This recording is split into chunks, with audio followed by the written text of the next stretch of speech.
Hello, नमस्कार। कोविड-19 के इस मुश्किल घड़ी में बच्चों, हम सभी लोग अपने घरों में रहकर कार्य करने के लिए थोड़ा मजबूर हैं। लेकिन मुंबई महानगर पालिका ने आपको घर बैठे ही पढ़ाने या यूँ कहें अध्ययन करने का एक मौका दिया है, जो कि हमारे महानगर पालिका के चैनल द्वारा आपको वीडियो के रूप में लेसन प्रसारित किया जाएगा। और उस लेसन के जो विषय हैं वो आपके स्क्रीन पर दिखाई देंगे और उसके टॉपिक भी आपको स्क्रीन पर ही दिखाई देंगे। तो चलिए शुरू करेंगे हम आज का अपना लेसन। तो बच्चों, आज की कक्षा, आज का विषय, आज का घटक आपके स्क्रीन पर दिख रहा है। कक्षा 9वीं, विषय गणित, गणित में भाग दूसरा। और हमारा आज का जो पाठ है वह है आपके पाठ्य पुस्तक का lesson number 9, surface area and volume part 1, अर्थात पृष्ठफल तथा घनफल, जिसका भाग पहला हम देखेंगे। और मैं हूं आपका वर्चुअल मार्गदर्शक Ajay Kumar Maurya, MCGM virtual classroom Dadar से।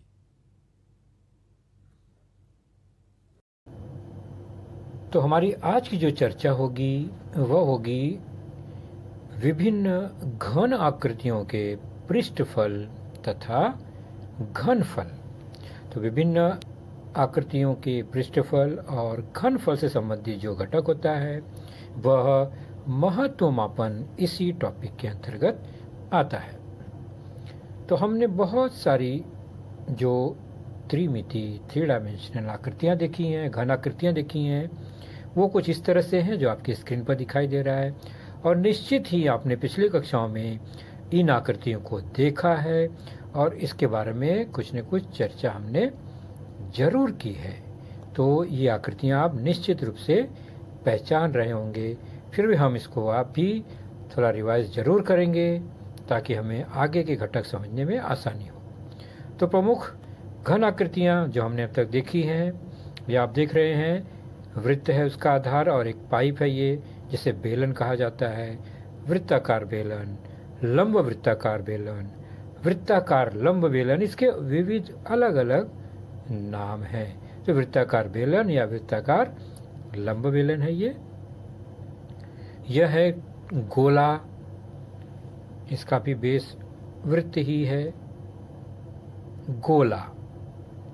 उसके बाद इसका भी आधार वृत्त है, लेकिन यह बेलन नहीं है क्योंकि इसका एक बिंदु जो ऊपर है वो एक सिंगल पॉइंट है, जिसे शंकु या कोन कहा जाता है। उसी प्रकार यह कोन का एक टुकड़ा है जो बीच में से काट दिया गया है। शंकु का टुकड़ा, निश्चित शंकु का टुकड़ा को बीच से काटेंगे तो एक छोटा शंकु बनेगा और एक इस तरह की आकृति बनेगी जिसे शंकु छेद कहा जाता है, फ्रस्टम।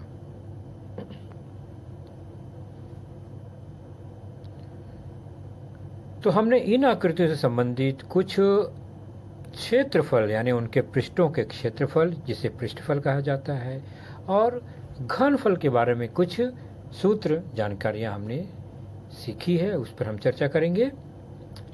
पृष्ठफल तथा घनफल, सरफेस एरिया एंड वॉल्यूम।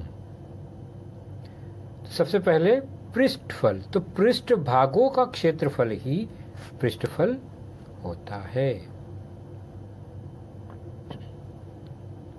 तो घन आकृतियों के पृष्ठ भाग के क्षेत्रफल को पृष्ठफल कहते हैं।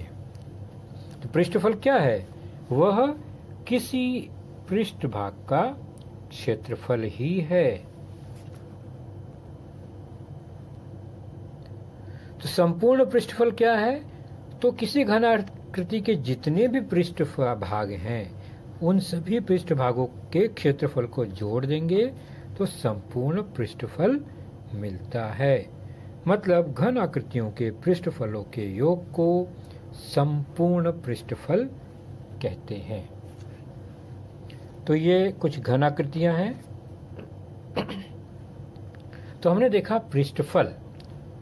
अब हम देखते हैं घनफल। घनफल क्या है? तो किसी भी त्रिआयामी आकृति या घन आकृति द्वारा घेरी जाने वाली कंप्लीट जगह को घनफल, वॉल्यूम या आयतन कहते हैं। जैसे कि यह सिलेंडर है घनाकृति, तो वो आकाश में कितनी जगह घेरती है वह उसका घनफल होता है। उदाहरण के तौर पर सिलेंडर है, ये पाइप है, बेलनाकार है, ऐसा बेलन जिसका आधार आयत है।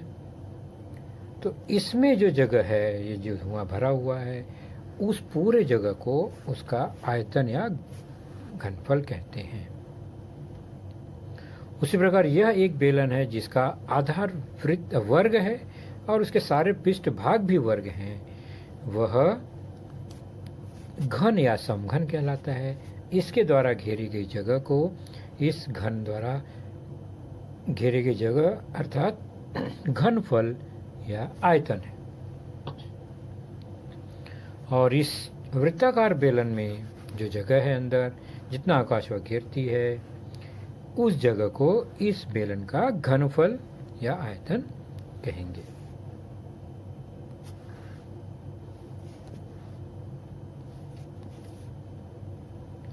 चलिए हम कुछ मूलभूत आकृतियां जिसको हमने पिछली कक्षाओं में देखा है, उसके घनफल पृष्ठफल संबंधित कुछ सूत्र को एक बार रिवाइज करेंगे। तो उसको जानने के पहले घनाकृतियों के सभी पृष्ठभागों को ध्यान से देखेंगे ताकि हमें पृष्ठफल घनफल निकालने में आसानी हो और समझने में भी आसानी हो। एक आधार आयत है इसका, और इसके ऊपर जो इमारत खड़ी हो रही है सब आयताकार पृष्ठभाग ही है। तो 1 2 3 गिनिए कितने पृष्ठभाग बन रहे हैं यहाँ पर? 6 पृष्ठभाग हैं। 1 2, एक जमीन पर नीचे फ्लैट, एक ऊपर छत पर। उसके अलावा बाकी जितने पृष्ठभाग हैं 4, वो सब ऊर्ध्वाधर हैं यानी खड़े हैं। तो 4 पृष्ठभाग इसके खड़े हैं और 2 जो है आड़े हैं।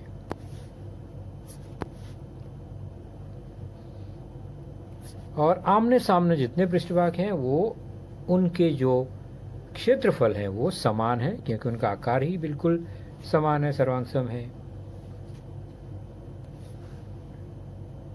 तो इसे कहते हैं घनाभ। ऐसी घनाकृति जिसका हर पृष्ठभाग आयत है और सम्मुख पृष्ठभाग सर्वांगसम है, समान है।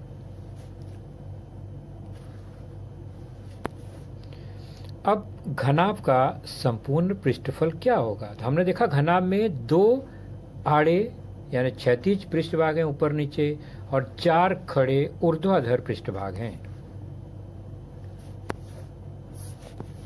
मान लीजिए आधार की लंबाई L, चौड़ाई B है और उस घनाभ की ऊंचाई जो है वो h है।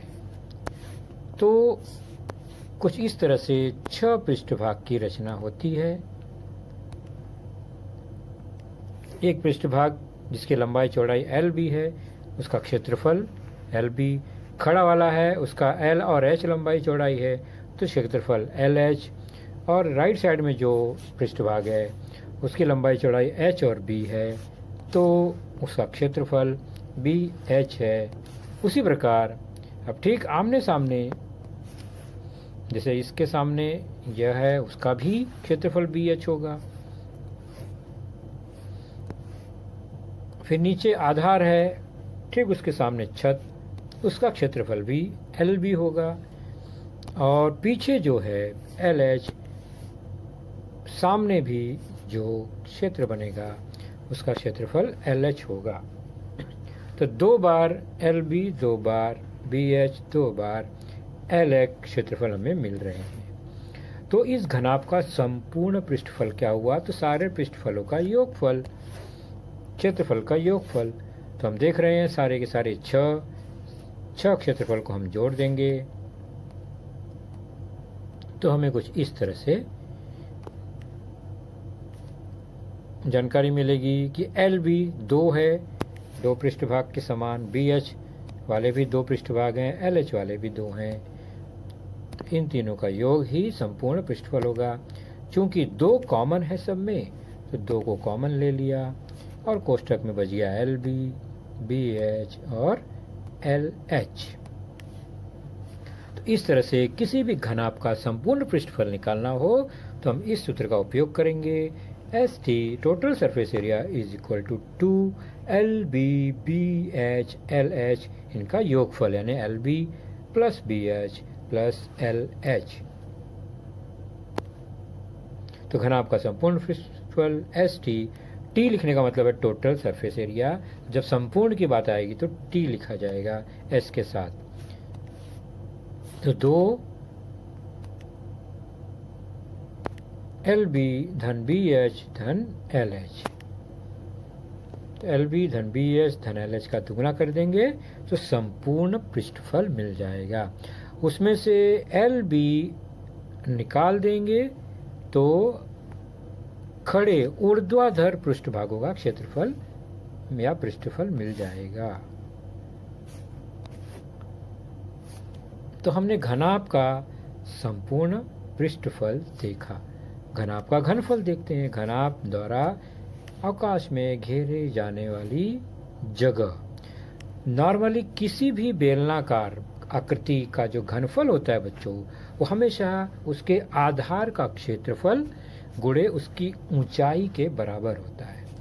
तो घनाभ का घनफल भी उसके आधार का क्षेत्रफल गुणे उसकी ऊंचाई के बराबर होगा। जैसे कि ये है घनाभ, उसके आधार लंबाई गुणे चौड़ाई LB और उसकी ऊंचाई अगर h है तो आधार का क्षेत्रफल क्या होगा? आधार का क्षेत्रफल लंबाई गुणे चौड़ाई LB और ऊंचाई क्या है? h। तो LB और h का गुणनफल ही घनाभ का घनफल होगा। तो यहाँ पर सूत्र बनेगा घनाभ का घनफल बराबर L गुणे B गुणे h, या सामान्य रूप से हम उसे LBH भी लिखते हैं। तो ये रहा घनाभ का घनफल।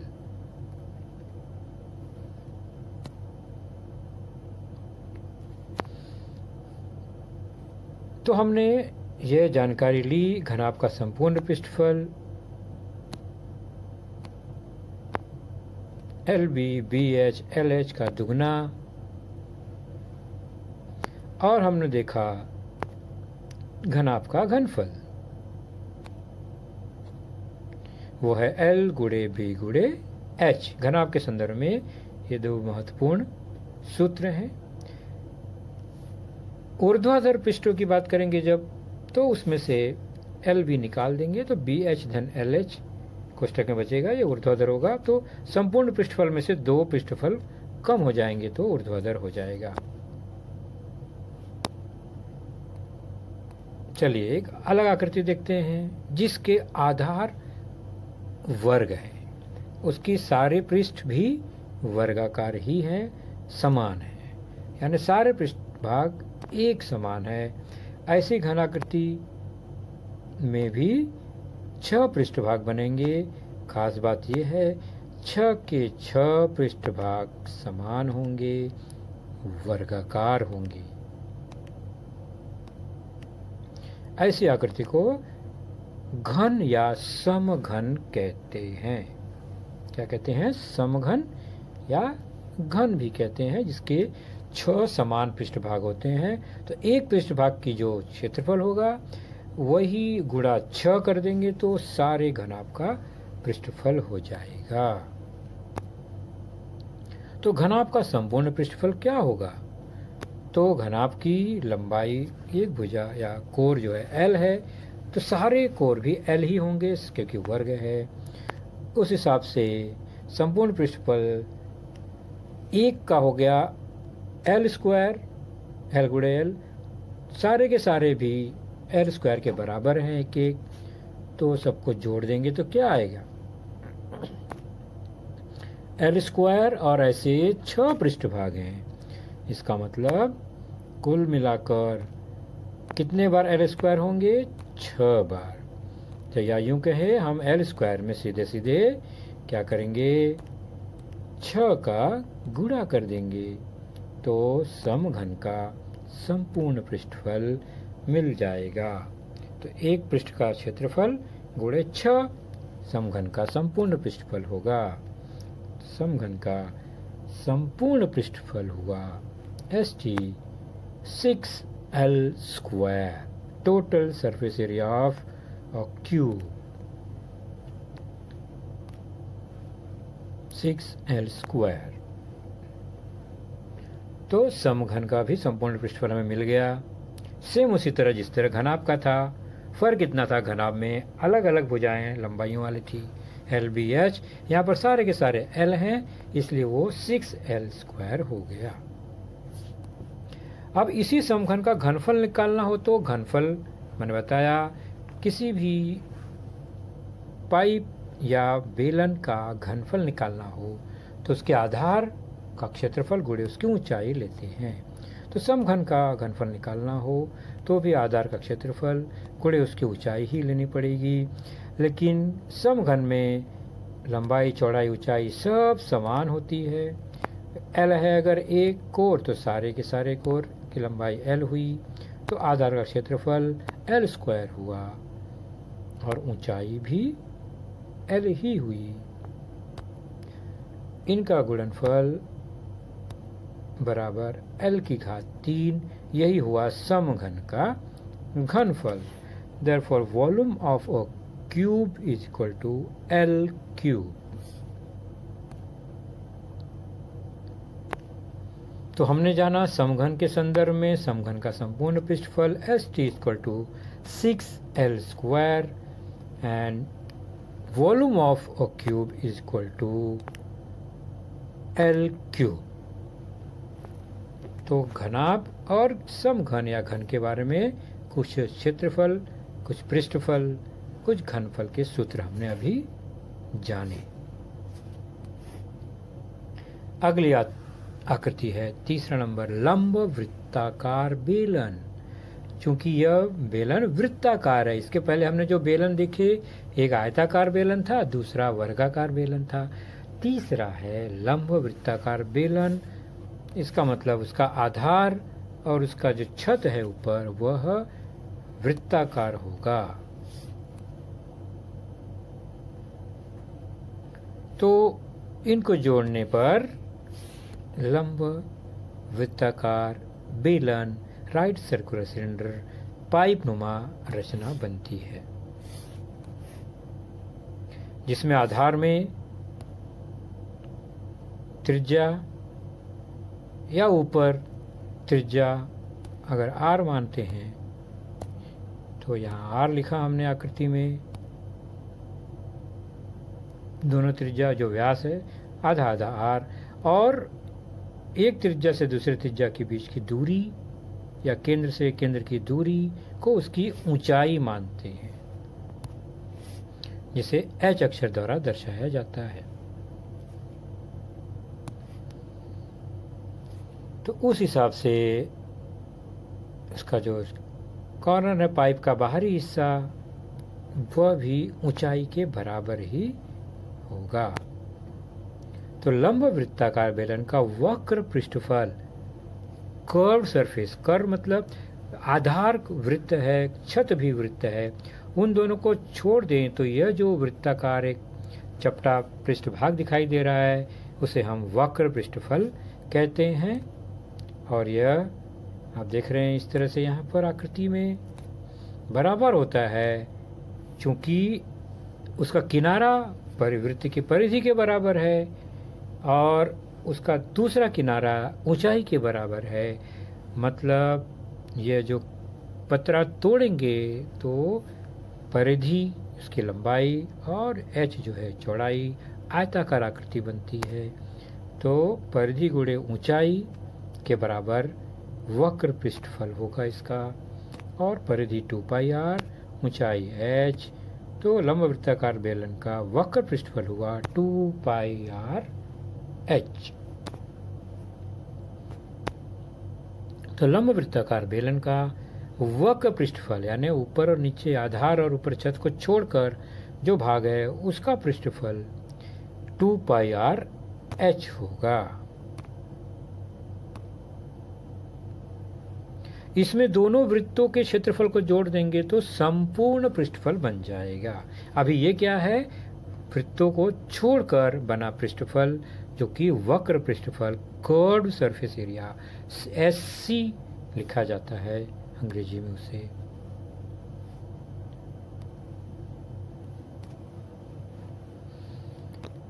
तो लंबवृत्ताकार बेलन के बारे में अभी हमने उसके वक्र पृष्ठफल को देखा, जिसमें आधार में त्रिज्या और बेलन की ऊंचाई क्या है ये आपने समझ लिया अच्छी तरह से। तो उसका अब संपूर्ण पृष्ठफल देखते हैं क्या होगा। संपूर्ण मतलब सारे पृष्ठों का योग, जिसमें हमने वक्र पृष्ठफल का क्षेत्रफल तो या वक्र पृष्ठफल जाना ही, उसमें जो दोनों वृत्त हैं ऊपर नीचे उसका क्षेत्रफल जोड़ देंगे तो संपूर्ण पृष्ठफल मिल जाएगा। और वक्र पृष्ठफल हमें मिला था 2πr/h और दोनों वृत्त का क्षेत्रफल πr² हो गया। इस प्रकार यह हो गया 2πrh प्लस 2πr², जिसमें से दो जो है पाई और r कॉमन है तो बच गया r प्लस h। इससे पहले h और r होना चाहिए, लेकिन r प्लस h कोई बात नहीं। तो लंबवृत्ताकार बेलन का संपूर्ण पृष्ठफल जो है वह हो गया 2πr plus h।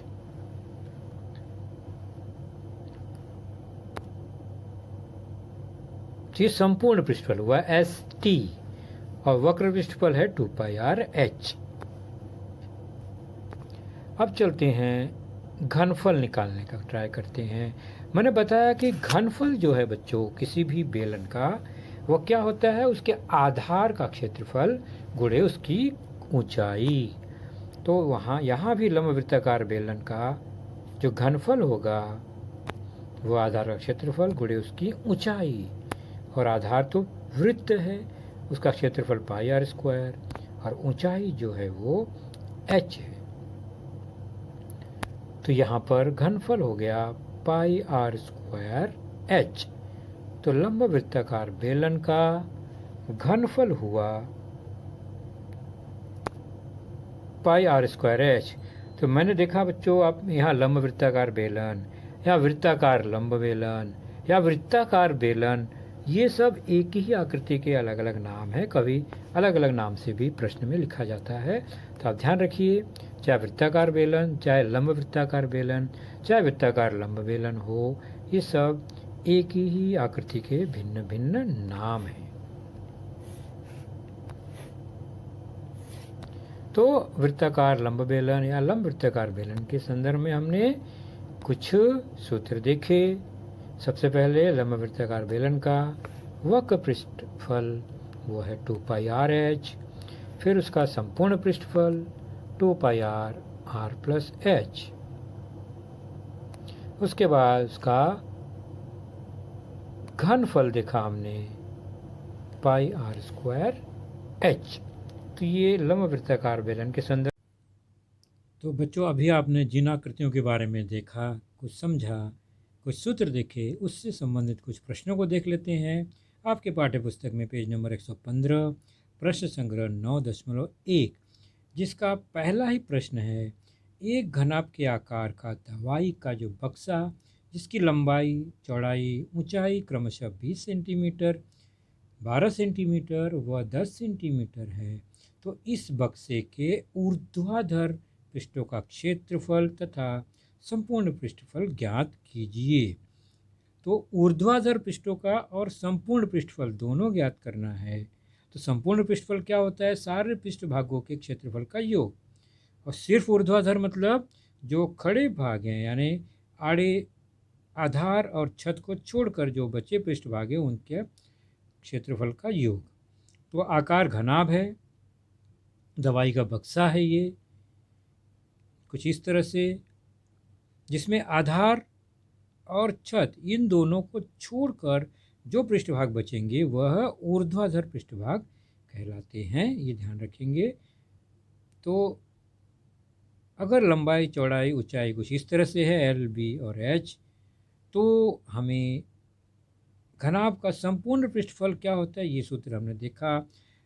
2 LB BH LH, ये सूत्र हमने याद किया, ध्यान दिया, पिछली कक्षाओं में भी देखा है। इसमें से ऊर्ध्वाधर का मतलब हुआ जो आड़े 2 LB हैं, आधार LB, क्षेत्रफल 2 है ना, अलग अलग रंग के दिखाई दे रहे हैं यहाँ पर आकृति में, उसको निकाल देंगे, यानी LB वाला पृष्ठफल निकल जाएगा, तो सब ऊर्ध्वाधर बचेंगे, खड़े बचेंगे। तो ऊर्ध्वाधर पृष्ठ का क्षेत्रफल अगर निकालना हो तो उसमें से हमें दोनों LB गायब करने हैं, या निकाल देने होंगे। तो सूत्र बनेगा, तो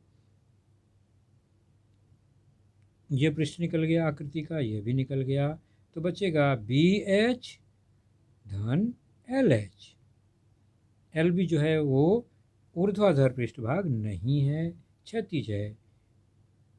तो उस हिसाब से ऊर्ध्वाधर पृष्ठभाग व क्षेत्रफल का सूत्र बना, 2H कॉमन आ गया, B धन L, सिंपल सा सूत्र है ये। तो ये हमें याद आ गया, या हमने रिफ्रेश कर लिया कि हमें ऊर्ध्वाधर ज्ञात करना हो तो कैसे ज्ञात करना हो। तो ऊर्ध्वाधर मतलब खड़े पृष्ठभागों का क्षेत्रफल निकालेंगे, जो आड़े हैं उसको हटा देंगे संपूर्ण में से, तो यह मिलता है। चलिए अब हम प्रश्नों को हल करने का प्रयास करते हैं।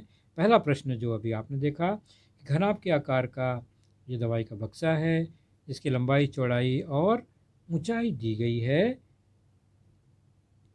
और हमें इसका ऊर्ध्वाधर पृष्ठभागों का क्षेत्रफल, संपूर्ण पृष्ठभाग का क्षेत्रफल ज्ञात करना है। तो लंबाई 20 दिया गया है, L, चौड़ाई B 12 दिया है, ऊंचाई H 10 दिया गया है, सेंटीमीटर में सभी हैं। तो बक्से का ऊर्ध्वाधर पृष्ठभाग क्षेत्रफल क्या होगा, अभी हमने देखा 2H कॉमन, L धन B या B धन L। इसमें हम मान रख देंगे, 2H का मान है 10, तो गुणे 10, कोष्ठक में B धन L, तो B 12 धन L 20, सरल रूप देंगे, 2 गुणे 10, 12 धन 20 32, पूरा गुणा करेंगे तो आ जाएगा 640।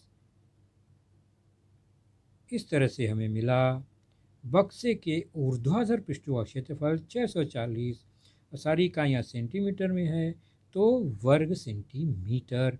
यह ऊर्ध्वाधर पृष्ठभागों का क्षेत्रफल हमें ज्ञात हुआ। अब हमें दूसरा इसमें भाग है, संपूर्ण पृष्ठफल ज्ञात कीजिए। तो उसका सूत्र हमें पता ही है कि बक्से का संपूर्ण पृष्ठफल हुआ 2 गुणे LB BH LH का योगफल। तो 2LB मतलब L गुणे B, जो कि 20 गुणे 12 हुआ, धन BH मतलब 12, B और H है 10, धन LH, L है 20, H है 10।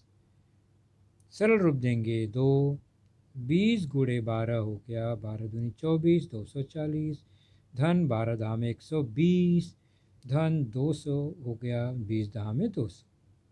इन सब को हल करेंगे तो 2 कोष्ठक में आया, टोटल करने पर 560 बराबर 2 से गुणा करने पर 1120 वर्ग सेंटीमीटर। ये क्या आया, बक्से का संपूर्ण पृष्ठफल। तो ऊर्ध्वाधर पृष्ठफल भी हमने निकाला और संपूर्ण पृष्ठफल भी हमने ज्ञात कर लिया।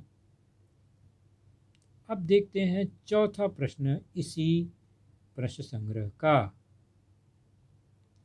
समघन का संपूर्ण पृष्ठफल 5400 वर्ग सेंटीमीटर है, तो उस समघन की ऊर्ध्वाधर पृष्ठों का, हमें ऊर्ध्वाधर ज्ञात करना है, यानी समघन में सभी पृष्ठफल समान है, क्षेत्रफल समान है हर पृष्ठभागों के। तो संपूर्ण पृष्ठफल 6L² है, तो ऊर्ध्वाधर में से 2 कम हो गया, 4L² हमें ज्ञात करना है। तो माना समघन के कोर की लंबाई L है, और तो संपूर्ण पृष्ठफल क्या हुआ, वो हो जाएगा 6L²। और ये संपूर्ण पृष्ठफल किसके बराबर है, प्रश्न में दिया गया है 5400 के बराबर। इसलिए L² हुआ 5400 बटे 6। सरल रूप देंगे, 6 9 54, 900। L² बराबर 900, तो L बराबर 900 का वर्गमूल। यह हो जाएगा L बराबर 30 की। तो कोर की लंबाई मिली L 30। अब हमें ज्ञात करना है ऊर्ध्वाधर पृष्ठभाग क्षेत्रफल, जो कि 4L² होगा। तो ये हो जाएगा 4 गुणे L², और L है 30, 30²। 4 गुणे 30² कितना हुआ, 900। 4 9 36, 3600 आएगा समघन के ऊर्ध्वाधर पृष्ठों का क्षेत्रफल। इसको आगे की जानकारी आपको स्वयं प्राप्त करनी है, स्वयं हल करना है।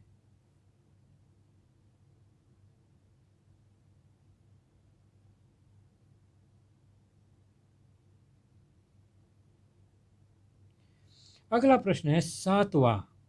एक वृत्ताकार लंब बेलन के आकार की त्रिज्या, आधार की त्रिज्या ये वृत्ताकार बेलन है, आधार की त्रिज्या दी गई है 20 सेंटीमीटर, ऊंचाई दी गई है 13 सेंटीमीटर।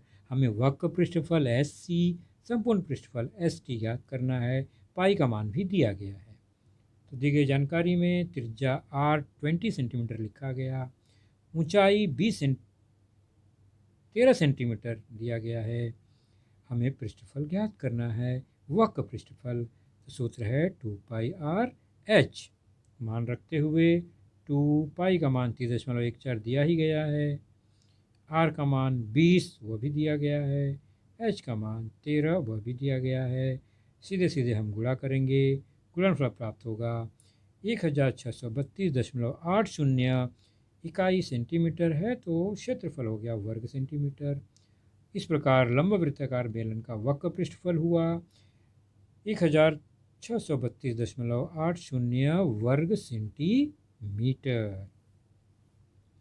अब संपूर्ण पृष्ठफल अगर ज्ञात करना है तो फिर उसका सूत्र लगेगा 2πr r+h, और मान रखते हुए पाई का मान, r का मान, r और h को योग 20-13 गुणे 3.14 गुणे 20 दिख रहा है यहाँ पर, गुणे 33।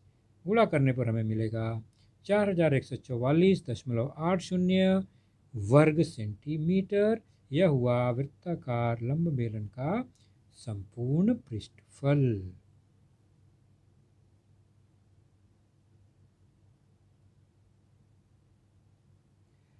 अगला आकृति है शंकु। शंकु कोन, राइट सर्कुलर कोन, जो कि किस तरह से दिखता है आपने देख लिया। उसमें एक आधार जो वृत्ताकार होता है और ऊपर एक शीर्ष बिंदु होता है। इन्हीं से बनने वाली ये आकृति कोन कहलाती है। आपने देखा होगा आइसक्रीम का कोन, है ना, जोकर की टोपी, सर्कस का तंबू, कुछ इस तरह से बने होते हैं, जिसमें आधार की त्रिज्या r और ऊंचाई को h मान ले।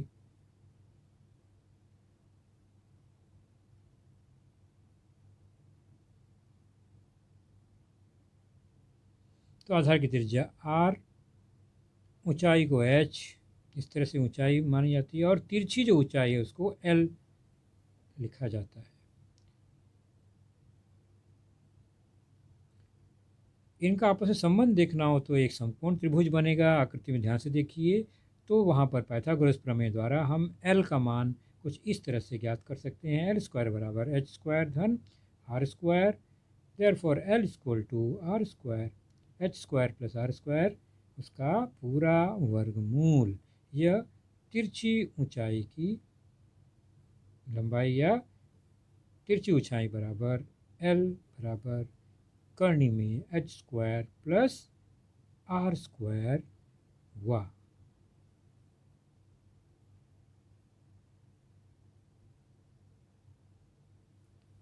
चलिए अगली जानकारी समझते हैं। शंकु को आप इस तरह अगर खोलते हैं कागज का शंकु बनाकर, तो इस तरह से द्वैत्रिज्यनुमा आकृति बनती है। कागज है ये, इसको हमने खोल दिया अगर, तो नीचे जो वृत्त दिख रहा है, वृत्त वही आप देखेंगे तो यह वृत्ताकार भाग ऊपर दिखाई दे रहा है। अगर वृत्त की त्रिज्या r है तो वह हिस्सा परिधि के बराबर यानी 2πr के बराबर होगा खुलने पर, जो इस तरह से दिखता है। और यह भाग पृष्ठभाग, वक्र पृष्ठभाग शंकु का पूरा इस तरह से होगा। अब उस पृष्ठभाग को अगर हम इस तरह टुकड़ों में बांटें, मान लीजिए हमने 8 टुकड़ों में बांटा, तो पूरी लंबाई को L और ऊपर जो वक्र भाग है वह उसकी परिधि के बराबर है। अब हर टुकड़े को अगर आप ध्यान से देखें और उसको अलग अलग करके रख दें, तो हर टुकड़े की जो लंबाई है वो L के बराबर।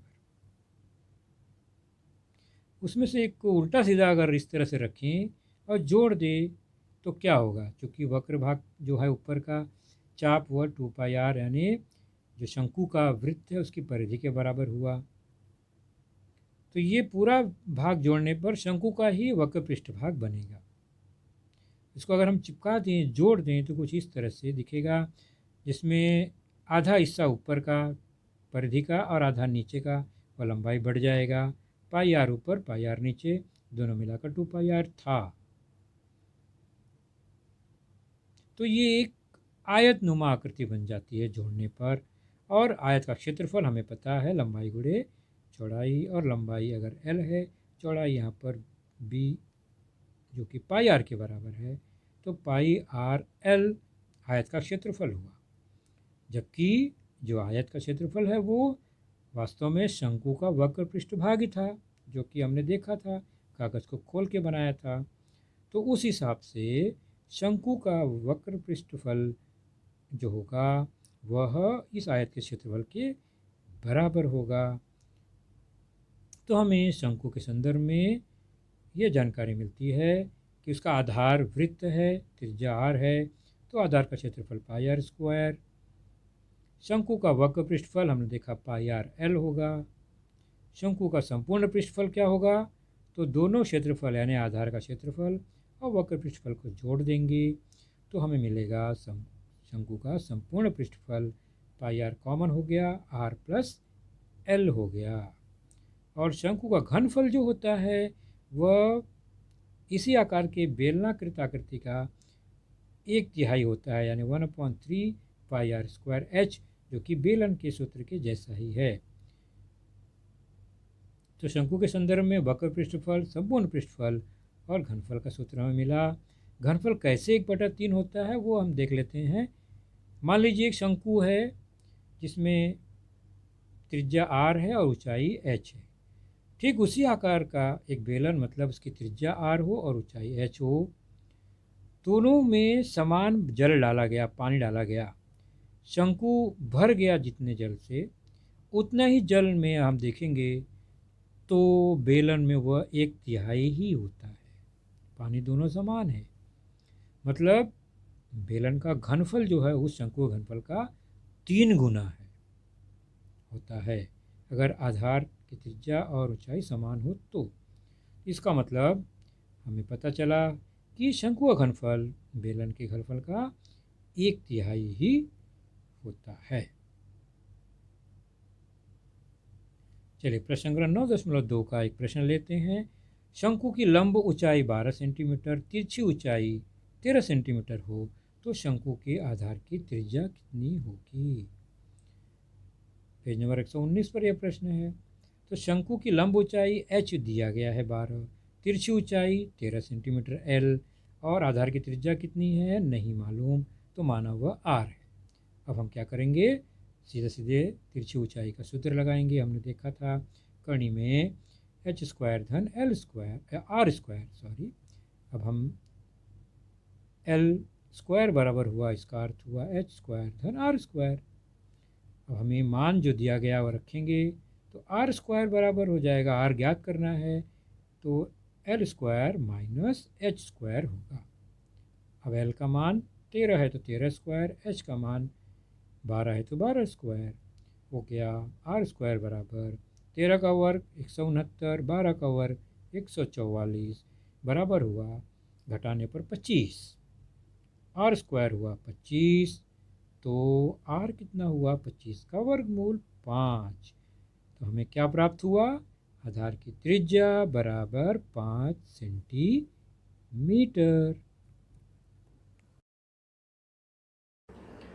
तो बच्चों आपने देखा आज का लेसन, उसके प्रमुख मुद्दों को ध्यान से बार बार दोबारा देखकर समझने का प्रयास कीजिए, क्योंकि एक बार देखने पर किसी को भी वो पूरा मुद्दा समझ में नहीं आता। तो जैसे ही हम 2 बार 3 बार देखेंगे तो हमें वह समझ में आने लगेगा। और इसके आगे की जानकारी जो होगी बच्चों, वह निश्चित ही हमारे अगले वीडियो में होगी।